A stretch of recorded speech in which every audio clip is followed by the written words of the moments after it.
Women's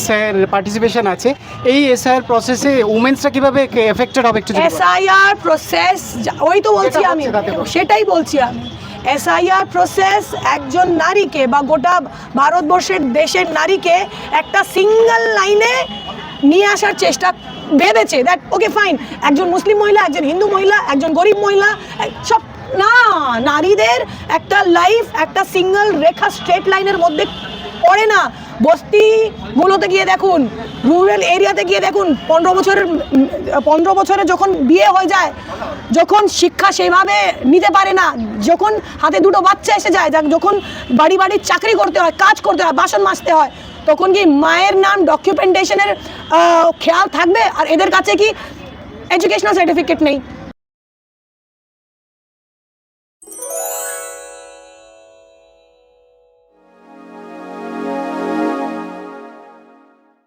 বন্ধুগণ এই মুহূর্তে আমরা রয়েছি পার্ক সার্কাস ময়দানে সারা রাজ্য জুড়ে এসআইআর নিয়ে চলছে বিভিন্ন রকম প্রতিক্রিয়া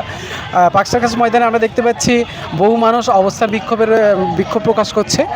ভোটাধিকার রক্ষা মঞ্চ নামে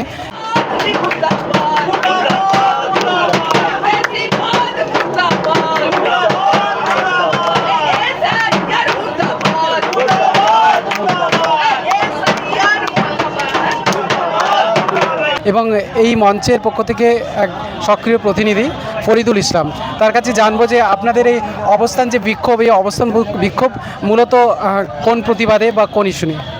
দেখুন আজকে এসআইআরের নামে এনআরসি করা হয়েছে গোটা রাজ্যের মানুষের সঙ্গে কম বেশি প্রায় 1 কোটির ঊর্ধ্বে মানুষ আজ তার ভোটাধিকার হারিয়েছে এবং এই 1 কোটির ঊর্ধ্বে মানুষকেই আজকে লজিক্যাল ডিসক্রিপেন্সি বা আনম্যাপিং বা ডিলিটেড বা আন্ডার অ্যাডজুডিকশনের নামে পেন্ডিং রেখেই আজকে নির্বাচন কমিশন নির্বাচন ঘোষণা করতে চলেছে নির্বাচন ঘোষণা করে নির্বাচন করিয়ে নিতে চাইছে ভোটহীন রেখে তাদের ভোটাধিকার কেড়ে যদি একবার ভোট করিয়ে নেয় এর পরেই এনআরসির তালিকা প্রকাশ করা হবে এই এনআরসির তালিকা প্রকাশ করে কিন্তু এনআরসি করা হবে আর এছাড়াও আমরা ইতিমধ্যে দেখেছি মালদায় একজন রেজিস্টার্ড যে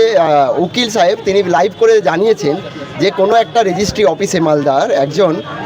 আন্ডার অ্যাডজুডিকশন মানুষ থাকার জন্য তার জমি রেজিস্ট্রি করা হয়নি তাকে রিফিউজ করা হয়েছে বারণ করা হয়েছে যে আমরা এর জমি রেজিস্ট্রি করতে পারবো না কারণ ওই ব্যক্তি আন্ডার অ্যাডজুডিকশন আছে অর্থাৎ এই মুহূর্ত থেকেই কিন্তু এই এনআরসির যে ফল সেইটা আমরা ভোগ করতে শুরু করে দিয়েছি যাদের নাম আন্ডার অ্যাডজুডিকশনে আছে বা যারা ডিলিটেড এই অবস্থায় যদি ভোট একবার হয়ে যায় তাহলে আমরা রাষ্ট্রহীন হয়ে পড়ব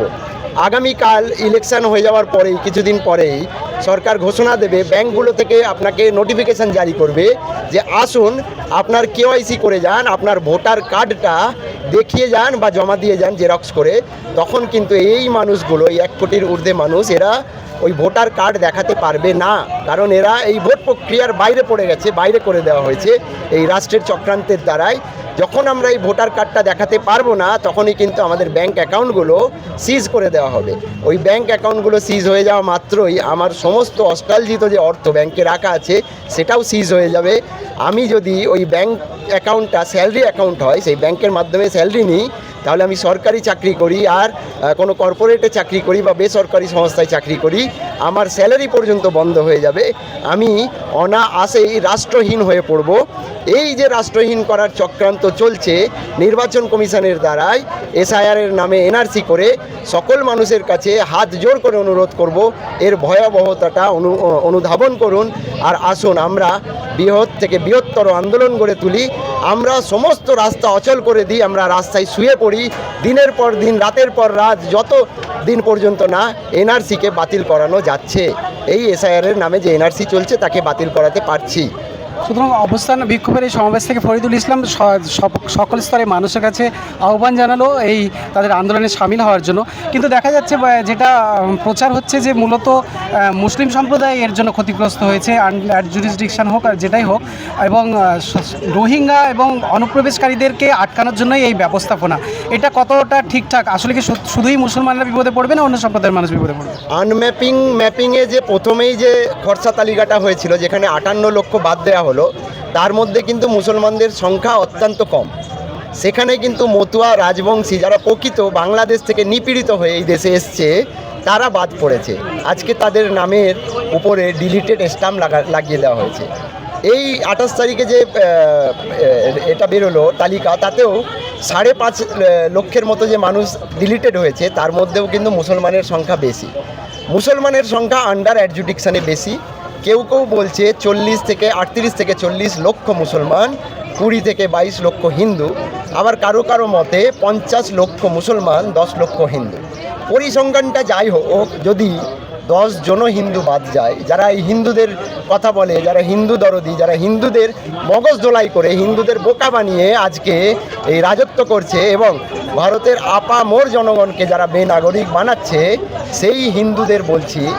যদি 10 জনও হিন্দু বাদ যায়, তাহলে এই হিন্দু সম্রাটদের রাজত্বে, এই হিন্দু নেতৃত্বের রাজত্বে এই 10 জন হিন্দুও কেন বিপদে পড়বে? আজকে 1 কোটি, যদি 1 কোটির সংখ্যাটা মুসলমান হতো, তাহলে মুসলমানকে আপনারা জব্দ করতে চেয়েছিলেন, মুসলমান জব্দ হয়েছে। আদতে কি তাই হলো? হ্যাঁ, হতে পারে সংখ্যাটা মুসলমানদের বেশি, কিন্তু আপনাদের সংখ্যাটাও কম নয়। মোটামুটি রেশিও অনুযায়ী যদি আমরা দেখি 60-40, আজকে প্রতি 100 জনে 40 জন হিন্দু এই ভোটাধিকার হারাতে বসেছে, তাদের সঙ্গে এনআরসি করা হয়েছে।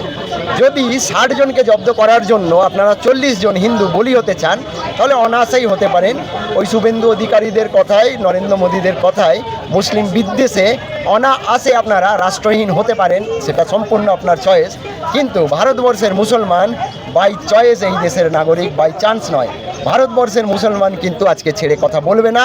বলছে না। ভারতবর্ষের মুসলমানের যা যা করণীয় তা করছে এবং করবে। আর আমরা বিশ্বাসী, এই ধর্ণা মঞ্চে আপনারা দেখতে পারবেন,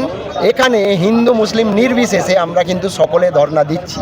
এখানে যদি ফরিদুল ইসলাম থাকে, সেখানে অনির্বাণ ব্যানার্জিও আছে, সেখানে সৌম্য মণ্ডলও আছে, সেখানে সাইফুল্লাহ আছে। তো হিন্দু মুসলিম নির্বিশেষে আমরা কিন্তু এই ধর্ণা মঞ্চ তৈরি করেছি, এই ধর্ণা মঞ্চকে গড়ে দিয়েছি। তাই যারা এখনো পর্যন্ত বুঁদ হয়ে মুসলিম বিদ্বেষে ওই বিজেপির হিন্দুত্ব গিলে পাগলের মতো নেশাগ্রস্ত হয়ে আছেন, তাদের কাছে অনুরোধ করব, চোখ খুলুন। আপনার নাগরিকত্ব গেছে, আপনার জাতির নাগরিকত্ব গেছে, লড়াইয়ে সামিল হন। লড়াই করা ছাড়া আর কোনো পথ নয়। এই সরকার, এই রাষ্ট্র ব্যবস্থা, এরা কোনো হিন্দুরও নয়, কোনো মুসলমানেরও নয়। এরা শুধুমাত্র আদানি আম্বানির, আর এরা ব্রাহ্মণ্যবাদী। এই ব্রাহ্মণ্যবাদীদের বিরুদ্ধে, এই পুঁজিবাদীদের বিরুদ্ধে অবিলম্বে রাস্তায় নামুন। এসআইআর তথা এনআরসি বাতিল না হওয়া পর্যন্ত অসম সংগ্রাম চালিয়ে যায় আসুন। ডুবিছে মানুষ সন্তান মন মার, অর্থাৎ এইখানে হিন্দু মুসলিম নয়, আসলে বিপদগ্রস্ত হয়েছে মানব সন্তান। এবং ফরিদুলের কথাই হচ্ছে এই যে সাধারণ মানুষ বিপদে পড়েছে, বিপদে সবাইকে ঝাঁপিয়ে পড়তে হবে।